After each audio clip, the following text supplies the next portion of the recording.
नमस्कार. आजच्या व्हिडिओमध्ये आज आपण बनवणार आहोत पनीरची भाजी. तुम्ही म्हणाल पनीरची भाजी तर आम्ही पण बनवतो, पण माझ्या पद्धतीने तुम्ही देखील ही पनीरची भाजी एकदा नक्की बनवून बघा. सगळेजण आवडीने मागून खातील अशी खात्री आहे. व्हिडिओला सुरुवात करूयात. पनीरची भाजी ही आज आपण 200 ग्रॅम पनीरपासून बनवणार आहोत. त्यासाठी या इथं मी 2 मोठ्या आकाराचे कांदे घेतलेले आहेत. कांदे छान असे पातळसर स्लाइसेसमध्ये चिरून घेतलेले आहेत. कांदा चिरून झाल्यानंतर आपल्याला टोमॅटो चिरून घ्यायचा आहे. टोमॅटो देखील आपल्याला मोठ्या आकारामध्ये चिरला तरी देखील चालू शकतं. तर या भाजीसाठी मी 1.5 टोमॅटोचा वापर करणार आहे. मोठ्या आकाराचा 1.5 टोमॅटो इथं आपल्याला भाजीसाठी वापरायचा आहे. तर टोमॅटो देखील अगदी छान असा मोठ्या आकारामध्ये चिरून झालेला आहे. त्यानंतर आपल्याला लागणार आहे काही लसणाच्या पाकळ्या, सोबतच 3 ते 4 अद्रकचे तुकडे आणि 15 ते 20 काजू इथं मी भाजी बनवण्यासाठी वापरणार आहे. पुढच्या कृतीकडे वळूयात. गॅसवरती मी एक पॅन गरम करायला ठेवलेला आहे. पॅनमध्ये एक छोटासा चमचा तेल घातलेला आहे. तेल छान हलकंसं गरम झालं की आपल्याला यामध्ये चिरून घेतलेला कांदा घालायचा आहे.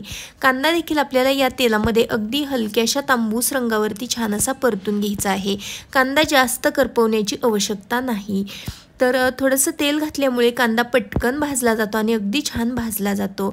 कांदा भाजत आला की आपल्याला यामध्ये चिरून घेतलेला टोमॅटो घालायचा आहे. टोमॅटो देखील आपल्याला छान असा मऊसर होईपर्यंत परतून घ्यायचा आहे. सोबतच घालूया काही लसणाच्या पाकळ्या, अद्रकचे तुकडे घालायचे आहेत आणि घेतलेले काजू घालायचे आहेत. व्यवस्थित असं एकदा मिक्स करून घेऊयात आणि यामध्ये अगदी पाव चमचे इतकं मीठ घालायचं आहे. मिठामुळे हे मसाले अगदी छान असे भाजले जातात, पटकन शिजले जातात. आता याच्यावरती झाकण ठेवूयात आणि झाकण ठेवून टोमॅटो मऊ होईपर्यंत आपल्याला हे छान असं वाफवून घ्यायचं आहे. तर 5 मिनिटासाठी हे छान असं मी वाफवून घेतलेलं आहे. त्यानंतर यामधला टोमॅटो अगदी छान असा मऊसर झालेला आहे. गॅस बंद करूयात आणि या सर्व जिन्नस पूर्णपणे थंड करून घेऊयात. थंड झाल्यानंतर एका मिक्सरच्या भांड्यामध्ये काढून घेऊयात आणि पाण्याचा वापर न करता हे मिक्सरला अगदी छान असं आपल्याला बारीक करून घ्यायचं आहे. अगदी छान अशी याची फाईन पेस्ट बनवून घ्यायची आहे. हे पहा, या पद्धतीने वाटण बनवून तयार आहे. या इथं मी 200 ग्रॅम इतका पनीर घेतलेला आहे. हा पनीर मी पीसेसमध्ये कट करून घेत आहे. तुम्हाला ज्या शेपमध्ये पनीर पाहिजे त्या शेपमध्ये तुम्ही पनीर कट करून घेऊ शकता. तर या ठिकाणी हा पनीर मी चौकोनी आकारामध्ये कट करून घेत आहे, क्यूबमध्ये कट करून घेत आहे. तर अशा पद्धतीने हा पनीर अगदी छान असा एकसारखा मी चिरून घेत आहे. पनीर छान असा चिरून झाल्यानंतर आपल्याला गॅसवरती पुन्हा पॅन गरम करायला ठेवायचा आहे किंवा तवा गरम करायला ठेवला तरी देखील चालू शकतं. तेल न घालता हा पनीर आपल्याला हलकासा या पॅनमध्ये भाजून घ्यायचा आहे, जेणेकरून पनीरला काही थोडासा कोमट वास असतो तो देखील निघून जातो. अशा पद्धतीने अगदी थोड्या वेळासाठी हा पनीर आपल्याला छान असा या पॅनमध्ये भाजून घ्यायचा आहे. गॅस मीडियम ठेवायचा आहे आणि अशा पद्धतीने ड्राय होईपर्यंत हा पनीर हलकासा भाजून घ्यायचा आहे. जास्त भाजण्याची आवश्यकता नाही. गॅसवरती कढई गरम करायला ठेवलेली आहे. फोडणी करता मी 1.5 पळी तेल घातलेलं आहे आणि अर्धा चमचा बटर घातलेला आहे. तेल आणि बटर हलकंसं गरम करून घ्यायचं आहे. हलकंसं गरम करून झाल्यानंतर आपल्याला यामध्ये खडे मसाले घालायचे आहेत. तर खड्या मसाल्यांमध्ये मी सुगंध वेलची, दालचिनी, लवंगा घेतलेल्या आहेत. सोबतच आपल्याला तमालपत्रही घालायचं आहे. त्याचबरोबर यामध्ये आपल्याला घालायचं आहे बनवून घेतलेलं वाटण. तर हे वाटण मी पाण्याचा वापर न करता वाटून घेतलेलं आहे. अगदी फाईन याची मी प्युरी बनवून घेतलेली आहे. आता हे वाटण यामध्ये आपल्याला व्यवस्थित असं मिक्स करून घ्यायचं आहे. वाटण छान मिक्स करून झाल्यानंतर अगदी पाव चमचे इतकी हळद पावडर घालायची आहे.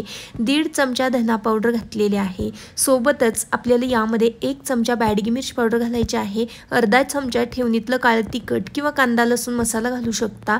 सोबतच घालायचे आहे आपल्याला अर्धा चमचा जिरेपूड, 1 चमचा किचन किंग मसाला घातलेला आहे आणि तमालपत्र घालायची फोडणीमध्ये बाकी होते ते देखील घालून घेतलेले आहेत. आता ही फोडणी व्यवस्थित अशी मिक्स करून घ्यायची आहेत. सुके मसाले आपल्याला या ग्रेव्हीमध्ये अगदी छान असे मिक्स करून घ्यायचे आहेत. मिक्स करून झाल्यानंतर याला तेल सुटेपर्यंत आपल्याला अगदी लो गॅसवरती हे मसाले परतून घ्यायचे आहेत.